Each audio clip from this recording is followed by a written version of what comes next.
Hello বন্ধুরা, তোমরা সব কেমন আছো? আর আমিও খুব ভালো আছি। দেখো, একদম আজকে ওয়েদারটা না প্রচণ্ড পরিমাণে কিন্তু খারাপ, জানো তো। তো ভাবলাম যে কি করা যায়, তো খিচুড়ি বানাই। তো খিচুড়ি বানাতে গেলেও অনেকটা টাইম লেগে যাবে, তাড়াহুড়ো করে হাত পা পুড়িয়ে রান্না করতে এসেছি রান্নাঘরে। সকাল থেকে তো ভিডিও করতে পারিনি। তো কি করব বলো? তো এই যে দেখো, আলুর দম, বেগুন ভাজা হচ্ছে, আর ডিমের কারি করেছি, আর ভাত। ব্যাস, খিচুড়ি আর খাওয়া হলো না। আর ছেলে এসে আমাকে বিস্কুট খাওয়াতে, কারণ এত কাজের মধ্যে খিচিবিচার বিস্কুট খাওয়াতে এসছে। আর মেয়ে না ওখানে সবজি কাটছিল, সবজি না শাক, কারণ আমার মা কুলেখাড়া শাক পাঠিয়েছিল সেদ্ধ করে বা থেতো করে খাওয়ার জন্য। তো সেটা তো আমি আর ওরকমভাবে খেতে পারিনি, তার জন্য বললাম তুই একটু বেছে দে, আমি একটু ডাল দিয়ে রান্না করে নিই। তো ডাল দিয়ে রান্না করলে সবারই খাওয়া হয়ে যাবে। তো কেমন বুদ্ধি বলো আমার এটা। তো এই যে দেখো, খেয়ে দিয়ে এখন চলে এসেছি কলপাড়ে। এটা না কিন্তু কলপাড় না, এটা হচ্ছে ছাদের মধ্যে আমি বাসনগুলো ধুতে এসেছি খেয়ে দিয়ে। তারপরে সংসারের তো কাজ তো আছেই, জানো। মেয়ে ছেলে হয়ে যখন জন্ম নিচ্ছে, সংসারের কাজ তো করতেই হবে। এই যে ফুল গাছগুলো না শুকিয়ে যাচ্ছিল, একটু জলও দিয়ে দিলাম।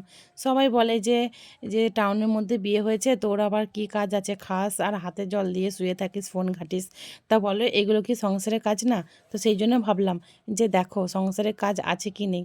তারপরে দেখো, আটা কিনে নিয়ে এসছে, আটাগুলোকেও কিনে একদম চেলে ভরে রাখি, কারণ রোজ রোজ না এই সমস্ত কাজগুলো বিরক্তকর কাজ। তাই ভাবি যে একদম চেলে পরিষ্কার করে ফ্রেশ করে রাখলে আমারই সুবিধা হবে। তো এই যে টুকিটাকি কত কাজ বলো তো সংসারে, যে মেয়েরা সংসারে কাজ করো তারা নিশ্চয়ই ভালোভাবেই জানো যে সংসারের কাজ কখনো মেয়েদের শেষই হয় না। আর সংসারের কাজের মধ্য থেকেও আমি তবু নিজেকে ভিডিও বানিয়ে ফেলি। আর এই যে এটা কাজ করার পরে না আজকে একটু যাওয়ার আছে, তো ভাবছি যে একটু রেডি হয়ে নিই। তো দেখো, সবার মতন না আমি একটু আয়নাতে দেখলাম, ট্রাই করেছি আমাকে কেমন লাগে, আমি পারি কি পারি না। তো দেখো ফাইনালি আমাকে কেমন লাগছে। আমি রেডি হচ্ছিলাম বাজার যাব বলে। তো বাজারে তো কিছু কেনাকাটা আছে, তো সেই জন্য একটু আয়নার সামনেই তোমাদের সাথে আসলাম দেখা করতে। তারপরে এই দেখো মার্কেটে বেরিয়ে যাচ্ছি, কারণ মার্কেটে তো কেনাকাটা আছে। আর কী কিনবো সেটা তোমাদেরকে বলছি। তো দেখো আমি কি কিনবো। এই যে মার্কেটে এসে, এই যে মেয়ে ছিল তো, মেয়েদের জিনিস থেকে আগে লোভটা বেশি লাগে। তো চলো, নিজের লোভটা না করে আগে ছেলে মেয়েদের জন্য আগে ভাবি। তো নিজেরটা না দেখে আগে ছেলে মেয়েদেরগুলো কিনতে এসে আগে ওদের জন্য কিনি, তারপরে নিজের ভাবনা চিন্তাটা নিজে করব।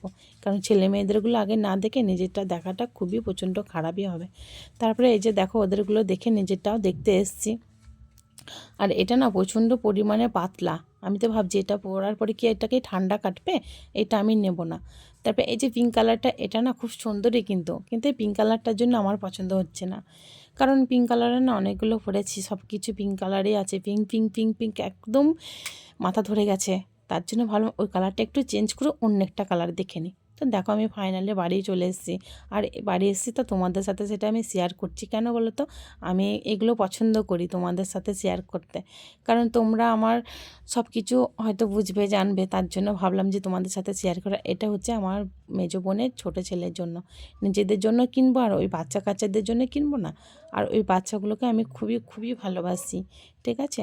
তো সেই জন্য ওদের জন্য নিলাম। আর এটা হলো আমার ছোটো বোনের ছেলের জন্য, তো ওদের জন্যও নিয়েছি। আর সবটা না মার্কেট থেকে কিন্তু নেওয়া হয়নি গো, মানে কিছুটা বাজার দোকান থেকেও নিয়েছি, মল থেকে কিছুটা নিয়েছি আর বাজার থেকে। আর এগুলো না তোমাদের দাদা নিয়ে এসছে এই দুই পুচকুর জন্য।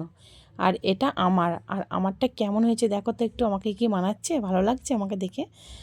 তারপরে এটা হচ্ছে আমার মানে হাজব্যান্ডের, এটা ওর খুবই পাতলার মধ্যে নিয়েছে, সফটের মধ্যে। আর এটা হচ্ছে ছেলের, কারণ ওদের সব পিকনিক করতে যাবে, তার জন্য ওদের জন্য নিলাম। আর ছেলে মেয়েদের জন্য প্রত্যেক বছরে নিতে হয়। ওদের এবছর নিয়েছি বলে আর বছর নেব না তা না। আর মেয়ের জন্য একটা নিলাম, মেয়ের তো প্রচুর আছে তবুও নিলাম একটা, কারণ ওকেও তো দেওয়া দরকার। তার জন্য সবার জন্য একটা করেই নিয়ে নিলাম। শীতের পোশাক তো লাগবেই, কোথাও তো ঘুরতে যাব, পিকনিক করতে যাব, তাহলে লাগবে না? আর এই যে সেটা, এগুলো আমার হাজব্যান্ডই নিয়ে এসছে, এগুলো আমি নিইনি।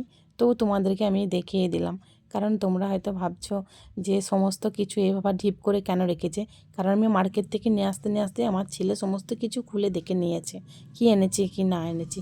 আর এটা হচ্ছে আমার ছোটো বোনের মেয়ের। এটা কেমন হয়েছে একটু বলবে, যে পুচকি বুড়িটা। তারপর আমাদের জন্য একটা করে স্টলও নিয়ে নিলাম। আছে প্রচুর, কিন্তু তবু ঠান্ডার সময় যেটা দেখলে সেটাই তো পছন্দ হয়। তো এটাও আমি নিয়ে নিলাম। আর এই যে রাধে রাধেটা নিয়ে এসেছি, এটা তো আমার খুবই পছন্দ, যেহেতু রাধে রাধে আছে বলে। তো এটাও আমি নিয়ে নিলাম। হয়তো তোমরা ভাবছো যে সব কিছু হয়তো মার্কেট মানে মলে থেকে নিয়েছি না গো, কিছুটা বাজার থেকে। আর এই যে বাজার থেকে একটা নিয়ে এসেছি, এগুলো দেওয়ার জন্য, নিজের জন্য না, এগুলো মাসি বোন মাসিদেরকে দেওয়ার জন্য নিয়ে এসেছি। তারপর আমি এগুলো সব ভাবলাম যে তোমাদের সাথে শেয়ার করি। আর আমার এই ভিডিওটা কেমন লাগলো বলো, ঠিক আছে, কমেন্ট করো। আর আমি এখন সব কিছু গোছাতে থাকি। আর তোমরা আমার এই চ্যানেলটা সাবস্ক্রাইব করে দিও বন্ধুরা, প্লিজ আমার পাশে থেকো। আর তো চলো টাটা, নেক্সট ভিডিওতে আবার দেখা